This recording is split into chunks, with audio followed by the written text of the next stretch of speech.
Whether I'm dreaming or just in the midst of some grandiose hallucination is unclear, but I become aware that I'm standing at the foot of a great mountain, eclipsed by its looming shadow.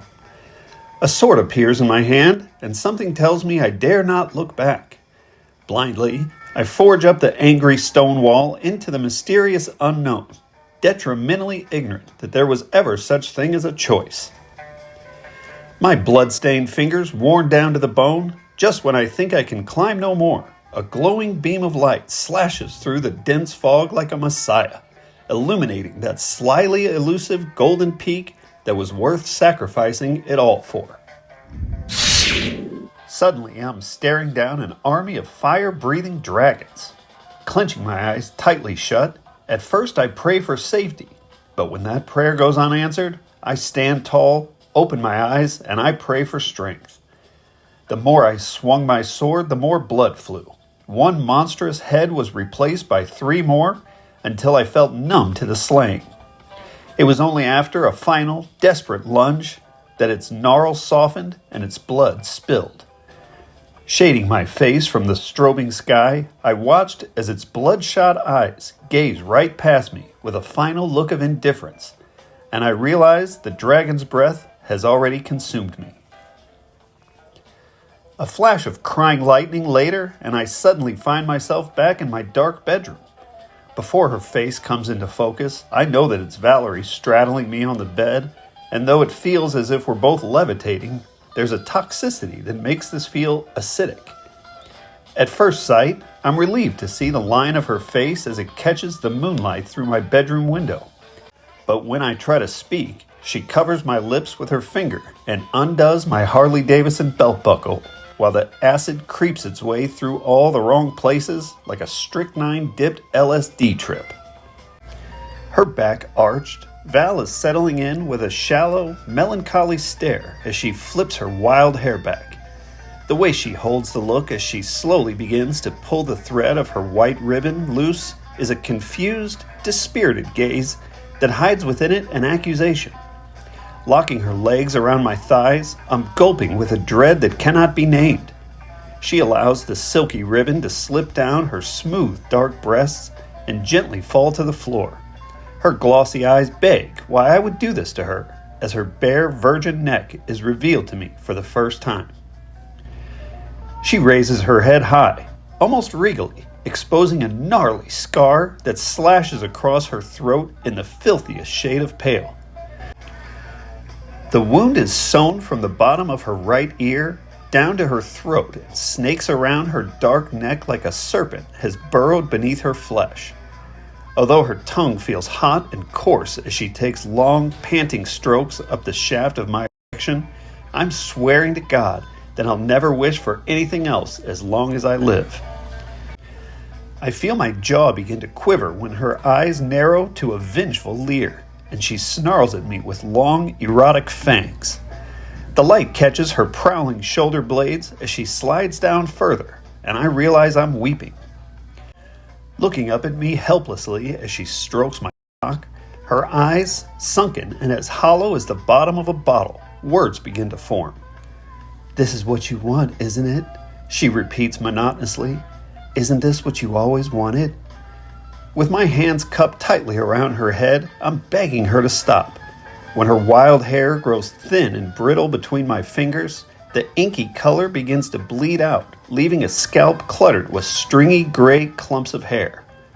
"It's just another day," she says with a hoarse, almost unrecognizable voice. I force myself to watch in horror as her red eyes sink back into her skull and her skin begins to wrinkle and sag. Pockets of hissing carbon burst with the wailing screams of rigor mortis until the worms squirming in and out of her eye sockets begin to echo, "It's just another day." With her head held firmly in my hands, the sound of her body hitting the floor with a dull thud jerks me from that phantasm and back into a lucid consciousness. Confusion makes way for an unyielding panic while I work through the infant stages of the grief that will never leave me. Just as my senses return, a humming gargle coming from my lap tells me that I'm not alone here in my lightless room after all.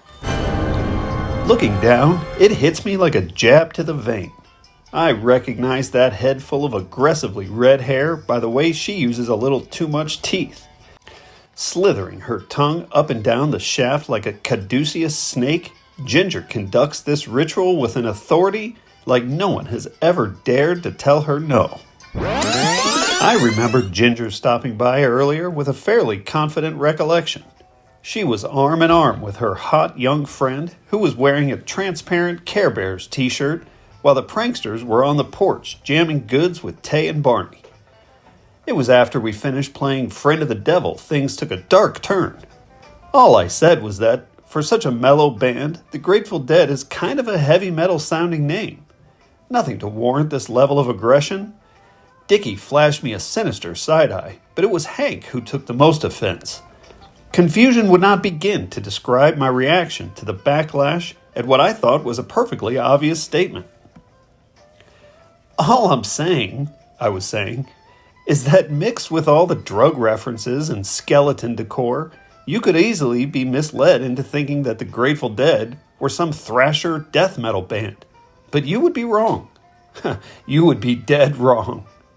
I laughed, and I did not laugh alone.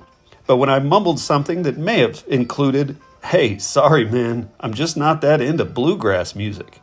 I mean, I like the Beach Boys too, but that doesn't make me some barbershop quartet superfan," that I was met with ice-cold stares and asked to do more than just repeat myself. A foolish response to a foolish question. As if the rage was born of some dark fear that one weak link in the ideology could break the chain, forcing them into the terrifying chaos of freedom. And Schultz, man, he knows the language of revolution, said Dickie to Hank.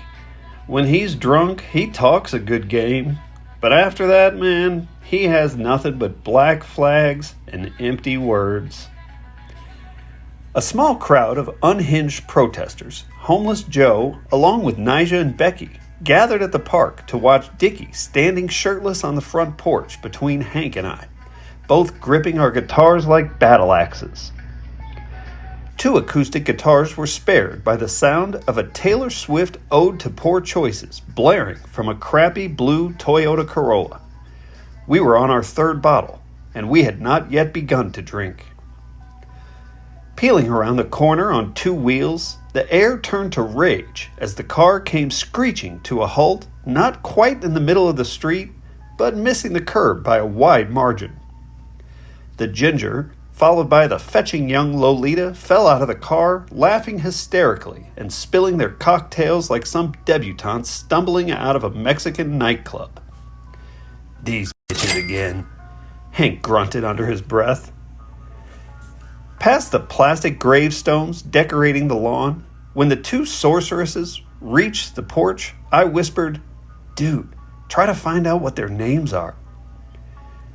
Ginger called us and flipped her long scarlet hair back behind her shoulder, exposing a black tribal spiderweb tattoo that crawled up her neck.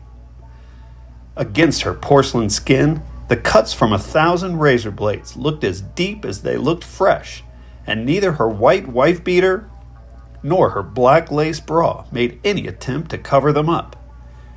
What's up, bitches?" I asked back, unable to regain much composure. "Look," she said, flicking a lipstick-stained cigarette butt into the lawn. "We need an 8-ball.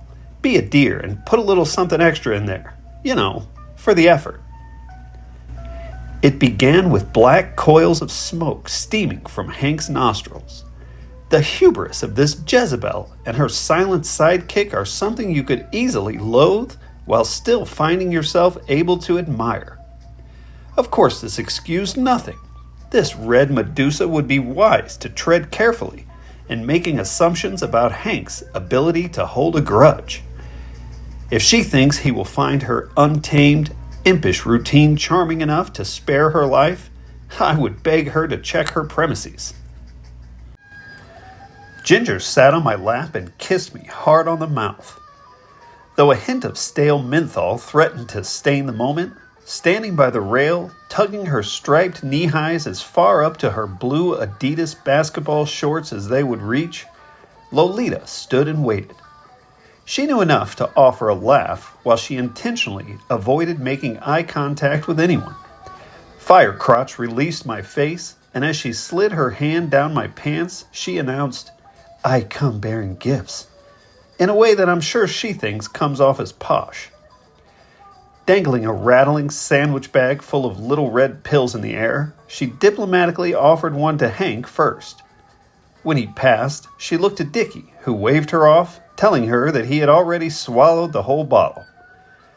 Slowly slipping 2 red pills in my mouth with the tips of her fingers, a satisfied sigh escapes her pursed lips as if to say, "No need to thank me." Hank sat up in his seat, cleared his throat, and said politely,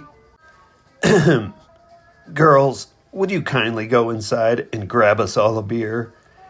Forcing a wide grin, he finished by cracking both sets of knuckles with his thumbs. Please?" Ginger stood from my lap obediently, leaving me harder than a Herculean task, just as a dark green Mustang sped by with AC/DC spewing out offensively loud. She was not smiling when she grabbed her young apprentice by the hand and briskly led her towards the door. With her hand on the knob, Dickie thought to ask, "Hey, by the way, girls, how do you spell your names?" After the door slammed shut, Dickie turned to Hank and I and asked, "Did she say Whitney?" "No, dude, she said with a C," Hank assured us both. When he asked, "Now, Schultz, what the fuck would make those 2 nutty bitches think I have coke?" We all knew he was past accusing either one of us, but it was a real question that had a real answer, and we needed to find out what it was. I'll never know if the first suspect to come to my mind was different from theirs, but after a pause, I said, "Hey man, who knows? How did they know I wanted a bag full of happy pills? These chicks clearly have some mystical powers that we know nothing about." "Hey man, if Fouki knows," Dickie reasons, "then everybody knows." With nothing settled, dusk fell over in Kanto Park. The tolerant protesters went witch hunting, and Homeless Joe returned to his crossword on the bench, while Nigel and Becky turned on their red lights. The face of the sun turned a dark shade of vermilion, and the eyes of the jack-o'-lanterns lining the streets began to glow. After a while, Ginger poked her head out of the front door and said, "Hey, you c***s are out of beer." I don't remember exactly what time they left. The details got a bit foggy after Hank rolled out the nitrous oxide tank and sparked up the blowtorch, but now that red devil has returned. For the better part of a year, I watched with heavy eyes as the pages flew off the calendar. Agonizing days turned to seasons, belligerently trying to drink Valerie's come-and-go blues from my mind. All that heartache just to have the spell broken after one boozy morning at the Cornerstone with that soulless Ginger. Now the flood has washed over me, leaving me desolate. This burgundy devil feels empowered to slither in and out of my house as she pleases, performing her wicked mouth rituals on me in the middle of the night.